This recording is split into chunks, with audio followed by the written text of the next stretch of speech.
एक बार एक राजा के राजमहल में एक सन्यासी आए और उन्होंने राजा से भिक्षा मांगी। राजा से बोला कि राजा साहब मुझे दान चाहिए। राजा ने बोला बताइए क्या चाहिए, कितना सोना चाहिए। उन्होंने बोला कुछ नहीं, आप ये जो चेस खेलते हो इसके हर चेस के एक खाने में चावल के दाने रखे जाएं और उसके बाद हर एक खाने के अंदर उसका डबल कर दिया जाए, यानी स्क्वायर कर दिया जाए। राजा ने बोला यार तो कितना ही चावल आएगा, आप ले जाओ, बहुत आसान है। उन्होंने अपने दरबारी को बोला।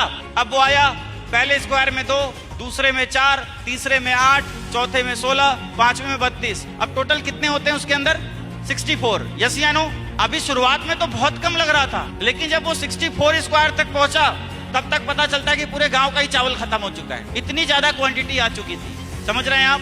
आपने दोस्तों एक सिद्धांत सुना होगा, कंपाउंडिंग का सिद्धांत। ये एक बहुत ही मजबूत सिद्धांत है और अगर एक एग्जांपल से समझें तो चक्रवृद्धि ब्याज सुना है आपने? आपने मूवीज देखी होंगी, उसके अंदर दिखाया जाता था कि एक इंसान ने साहूकार से कर्ज लिया और पूरा जीवन कर्ज भरता रहा, लेकिन कभी कर्ज खत्म, उसके बच्चे भर रहे हैं फिर भी खत्म नहीं हो रहा। क्यों? क्योंकि इंटरेस्ट के ऊपर भी इंटरेस्ट लग रहा है। यस या नो? वैसा ही इस इंडस्ट्री में भी होता है कंपाउंडिंग का सिद्धांत, जहां पे शुरुआती समय में नेटवर्क तो बहुत छोटा होता है, टीम तो बहुत छोटी होती है, लेकिन जैसे जैसे आपकी टीम बड़ी होती जाती है आपकी अर्निंग भी उसी अकॉर्डिंग बड़ी होती जाती है। दोस्तों इस दुनिया के अंदर में जो भी सिस्टम बनाया गया, जितने भी धर्म बने, जितने भी पंथ बने, उनका एक सिस्टम डेवलप है। यस या नो? और उस सिस्टम पे उन लोगों की असीम आस्था है। एक गीता का निर्माण हुआ। यस या नो?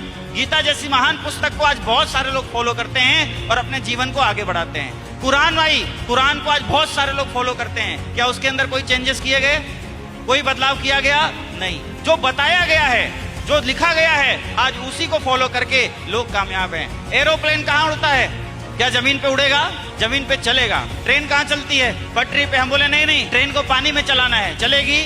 नहीं चलेगी। दोस्तों किसी भी संस्था में आगे बढ़ने के लिए एक सिस्टम का होना बहुत जरूरी है। डायरेक्ट सेलिंग इंडस्ट्री में आपको सिस्टम फॉलो करना बहुत जरूरी है। जो डायरेक्ट सेलिंग के सिद्धांत हैं, जो डायरेक्ट सेलिंग के नियम हैं, अगर आप उसको सिस्टमैटिक फॉलो करते हैं तो कुछ वर्षों के अंदर ही इस डायरेक्ट सेलिंग में आप एक असीम सक्सेस प्राप्त कर सकते हैं। दोस्तों इस इंडस्ट्री में हम जब लोग आते हैं तो अपना ही सिस्टम लगाना चाहते हैं। वो सोचते हैं ऐसे नहीं, हमारे हिसाब से होना चाहिए, और वहीं पे जैसे ही वो सिस्टम से आउट होते हैं वैसे ही इस बिजनेस से भी आउट हो जाते हैं। इसलिए आपको जब भी डायरेक्ट सेलिंग में काम करने का मौका मिले तो डायरेक्ट सेलिंग के नियम और सिद्धांतों को अपने जीवन में जरूर अपनाएं। और अगर आप ऐसा जीवन भर करते रहते हैं, जैसे गीता फॉलो करके, कुरान फॉलो करके और इन बुक्स को फॉलो करके लोग अपने जीवन में आगे बढ़ते जा रहे हैं, आध्यात्मिक उन्नति करते जा रहे हैं, वैसे ही अगर आप डायरेक्ट सेलिंग के सिस्टम को अपनाते हैं तो आप अपने जीवन में आर्थिक उन्नति करने से कोई नहीं रोक सकता।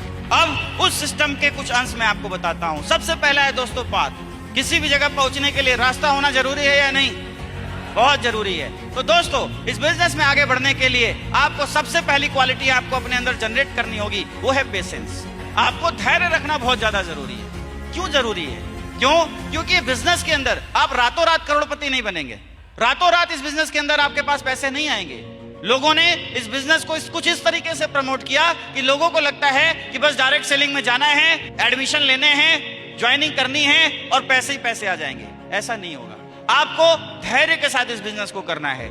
शुरुआत में सभी फाइटर्स, जब आप इस बिजनेस की शुरुआत करेंगे तो ऑप्टिकल्स आपके लाइफ में आएंगे। कभी आपके हिसाब से काम होगा और कभी नहीं भी होगा। उस वक्त आपको पेशेंस नहीं खोना है, उस वक्त आपको धैर्य नहीं खोना है और इस बिजनेस में बने रहना है। कम से कम अगले 5 वर्ष तक का पेशेंस आपको डेवलप करना पड़ेगा। जब एक बच्चा डॉक्टर की पढ़ाई करने के बारे में सोचता है, जब वो डॉक्टर बनने के बारे में सोचता है, तो अगले 10 साल का पेशेंस डेवलप कर लेता है। यस या नो? जब कोई व्यक्ति ओलंपिक में खेलने के बारे में सोचता है, बचपन में वो बच्चा सोचता है कि मैं ओलंपिक में इंडिया के लिए गोल्ड मेडल लाऊंगा, तो वो बच्चा 12 साल, 13 साल, 14 साल की अवस्था में ही शुरुआत कर देता है और अगले 8 से 10 साल का पेशेंस डेवलप करता है और मेहनत करता है। यस या नो?